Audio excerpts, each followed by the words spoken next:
윤 대통령이 군부대 방문 현장에서 한 이야기 몇 가지 인용을 해보도록 하겠습니다. 23년 12월 28일 제5보병사단 방문하셔서 육아, 거주, 의료 등 군인 가족의 고충을 청취한 뒤 해결 방안 지시하라. 24년 2월 10일 해병 이사단 방문해서 병사와 초급 간부가 임무에만 전념할 수 있도록 배려하라. 24년 2월 28일 육군 학생 군사학교 방문해서 초급 학교 근무 여건 지속 개선하라 등등의 이렇게 대국민 약속을 하셨는데 이 군 통수권자의 약속을 잘 이행하고 계십니까? 노력하고 있습니다. 네.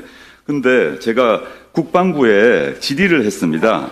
윤석열 대통령이 이런 군부대 현장 방문 시 지시했던 사항을 어떻게 이행하고 있는지에 대해서 대통령 지시사항을 관리하고 있는지를 확인했더니 답이 왔는데 하나도 기록하지 않고 있다라는 답이 왔습니다. 전 제가 과거 청와대 근무 경험으로 매우 이해할 수 없는 게 대통령이 군부대건 어디든 간에 지시사항을 하게 되면 반드시 해당 부서가 그 뒤 이후 사항을 지시관리에 대한 목록을 작성하게 되어 있습니다. 어떻게 이게 국방부에서는 어떠한 기록도 하지 않는지에 대해서 전 일단 이해가 되지 않는데 왜 기록을 하지 않으십니까? 이 부분은 제가 한번 살펴보겠습니다. 네, 답변 주시고요. 그 다음에 그래서 이렇기 때문에 군 대통령, 즉 군 통수권자의 지시사항을 다른 데도 아닌 국방부에서 전혀 관리하지 않고 있다는 것이고요. 국방혁신위원회 위원장이 대통령 맞지요? 네. 예, 부위원장은 김광진 전 국방부 장관 맞지요? 국방혁신위원회 1차 회의에서 초급 간부 처우 개선에 대한 내용이 보고되었습니다. 그건 알고 계실 것 같고. 근데 이에 대해서 당시 위원장이었던 윤석열 대통령이 어떠한 언급도 지시도 없었고 그 뒤에 2차 회의, 3차 회의에서는 초급 간부 처우 개선에 대한 어떠한 보고 내용도 없었습니다. 그나마 확인해 보실 것 같은데 윤석열 대통령이 군부대 현장에서는 초급 간부 처우 개선을 얘기했지만 실제 국방혁신위의 회의에서는 아무 말도 없었던 것입니다. 그럼 이를 전제로 구체적 사항을 좀 질문드리겠습니다. 군의 허리라고 할 수 있는 10년 차 이상의 간부, 즉 장교 더하기 부사관이죠. 최근 5년간 11,317명이 희망 전역했습니다. 숙련된 간부가 군을 떠나고 있는데요. 이 표를 보시면 금방 확인할 수 있습니다.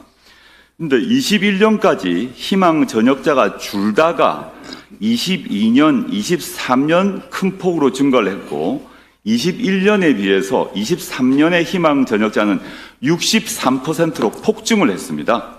그리고 부사관 같은 경우는 5년에서 10년 차 초급 간부의 희망 전역도 급증하고 있습니다. 이건 뭐 금방 통계로 확인할 수 있는데 그리고 청년들의 지원율도 계속 떨어지고 있는데요. 도표를 한번 보시면 초급 간부 지원율, 사관학교 지원율, 부사관 지원율 모두 떨어지고 있고 게다가 부사관 같은 경우는 임관율이 급격히 하락하고 있습니다. 이에 대한 이유가 무엇이고 대책이 무엇입니까, 장관님? 네, 지금 초급 간부, 중견 간부들의 이탈 문제는 엄중하게 지금 국방부에서 관심을 갖고 있습니다. 가장 큰 문제는 우리 초급 간부, 중견 간부들에 대한 복무 여건, 열악한 복무 여건, 그리고 상대적으로 그 사회와 비교되지 않을 만큼 낮은 처우 개선, 처우 문제, 그 다음에 이제 군내 각종 경직된 문화, 이런 여러 가지 것들이 복합적으로 이루어지면서 이런 현상이 나타나고 있는 것으로 인식하고 있습니다. 그래서 이러한 문제들은 단 한꺼번에 이렇게 한순간에 할 수는 없겠지만 속도감 있게 최대한 빠른 시간 내에 해결해서 이러한 문제들을 해소시킬 수 있도록 노력할 예정입니다. 예, 알겠습니다. 그런데 실제 이게 이런 현상이 일어나는 게 가족 문제가 가장 크다고 저희가 제 조사 결과를 보면 나옵니다. 근데 가족 문제 중에서 보시게 되면 가장 큰 게 주택, 주거, 출산, 자녀 교육 이게 제일 큰데요. 첫 번째 제가 박스 표시를 해둔 주거 문제를 보시게 되면 이제 심각한데 실제 군의 관사 보유 현황을 한번 보겠습니다. 보시면 지난 10년간 과부족 상태를 단 한 번도 해결한 적이 없습니다. 제 추측이지만 단 1년도 관사의 그 과부족 현상을 해결한 적이 없는 것으로 통계상 확인됩니다. 그러니까 게다가 2018년 이후에는 관사 보유량 자체가 감소하고 있습니다. 간부 숙소도 과부족 상태입니다. 그리고 이게 지금 이제 병력 구조 개편 핵심이라고 있는 군무원 경우도 상황이 좋지 않은데요. 한번 통계를 보시면 병력 자원 부족을 위해서 군무원 확충이 중요하다고 보는데 현재 군무원의 현원이 정원 대비 92.3% 수준입니다. 그럼 알고 계실 것 같고. 근데 이게 이제 그 조기 사직을 결정하는 인원도 매년 증가하고 있는 것으로 지금 보입니다. 지금 중도 퇴직자 중에 임용 3년 이내 퇴직자 비율이 점점점 2배 이상 증가하고 있는데요. 이게 지금 문제인가 하면 이 문제를 해결하기 위해서 오랫동안 노력하셨다고 했고 과거 장관께서도 군 고위 간부셨으니까요. 국방혁신 4.0이 있지 않습니까? 네. 윤석열 정부에서 마련한 4.0을 보게 되면 이 안에 군 구조 변화와 군 인력 확보를 위한 방안이 들어 있습니까? 예, 들어가 있습니다. 제가 봐서는 4.0 세부 과제 중에 하나로 미래 상비 병력 판단, 국방 인력 구조 발전이라고 되어 있는데 이런 추상적인 목표를 설정하고 난 뒤에 완료 시점을 2032년으로 규정하고 있습니다. 2032년이면 한참 뒤 아닙니까?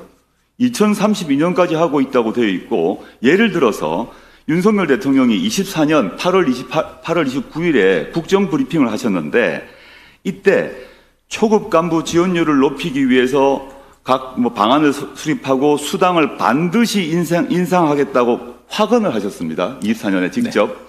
그런데 25년 예산에는 이 예산이 하나도 반영이 안 됐습니다. 그럼 금방 확인해 보시면 이게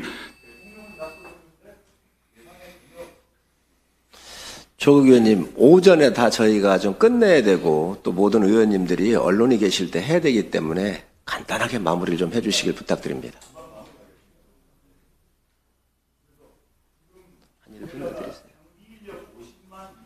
여전히 유지하고 계신 정책이시죠? 네, 그런데 그렇습니다. 상비 인력 50만을 유지하기 위해서 지금 초급 간부들이 모자란 공석 때문에 역보직, 이중보직, 삼중보직 하고 있는 건 알고 계시죠? 네. 이것 때문에 매우 고통스러워하고 있다는 것도 알고 계시죠? 네. 이것이 조기 퇴직, 이직의 원인이라는 것도 알고 계시죠?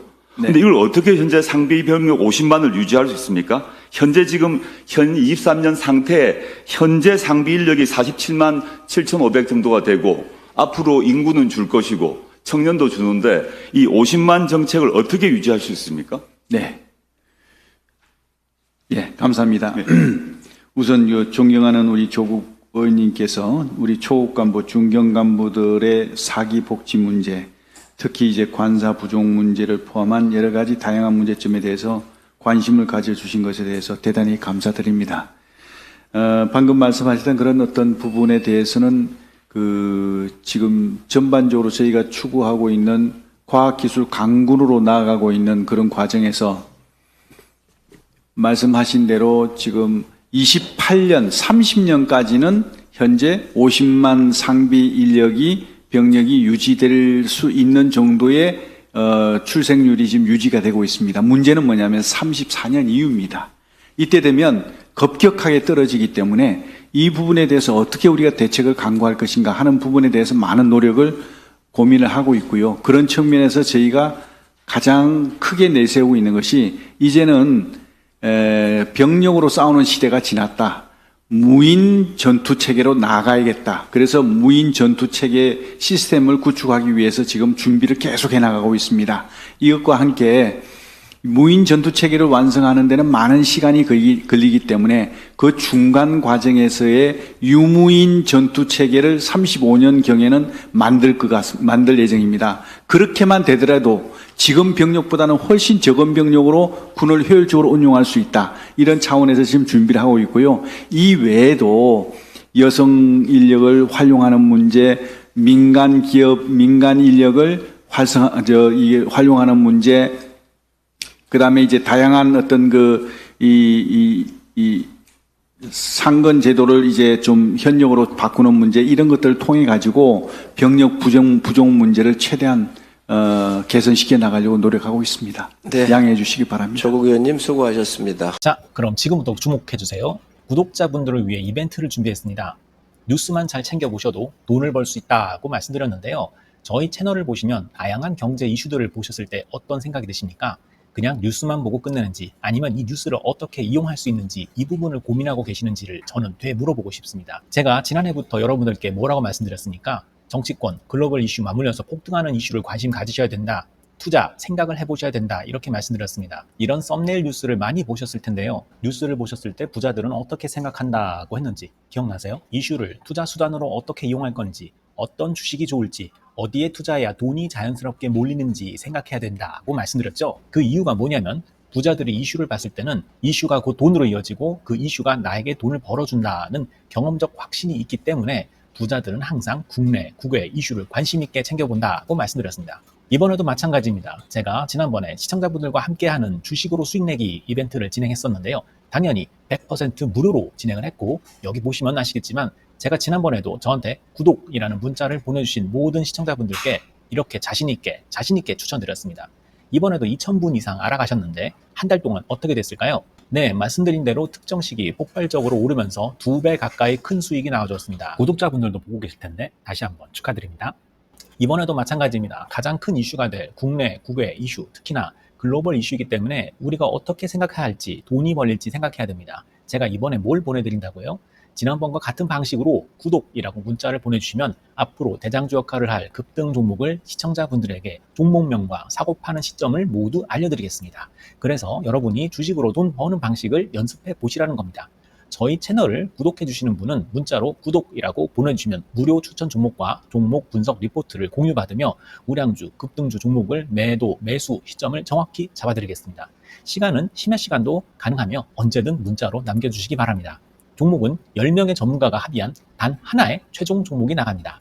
처음 받아보시는 분은 발송드린 종목을 바로 매수하시기보단 어떤 종목인지, 종목의 수익률은 어떤지 일주일 지켜보시고 매수하시기 바랍니다. 이 모든 이벤트는 무료이며 문자 한 번에 작은 변화가 기회로 변해 큰 수익으로 이어질 수 있는 놀라운 과정을 저희가 함께 하겠습니다. 그래서 지금 이 영상을 보시는 시청자분들 중에 나도 이번 종목이 좀 궁금하다 하시는 분들은요. 누구나 상관없이 그리고 어느 시간대나 상관없이 부담 없이 010-2560-9514번으로 구독이라는 문자 보내주시면 제가 이번에도 똑같이 무료 추천 급등주 문자를 보내드리겠습니다. 이해되시겠죠?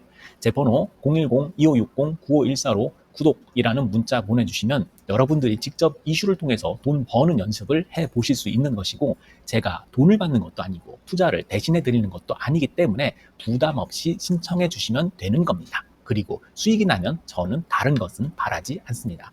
제 채널에 구독, 좋아요 한번 눌러주세요. 감사합니다.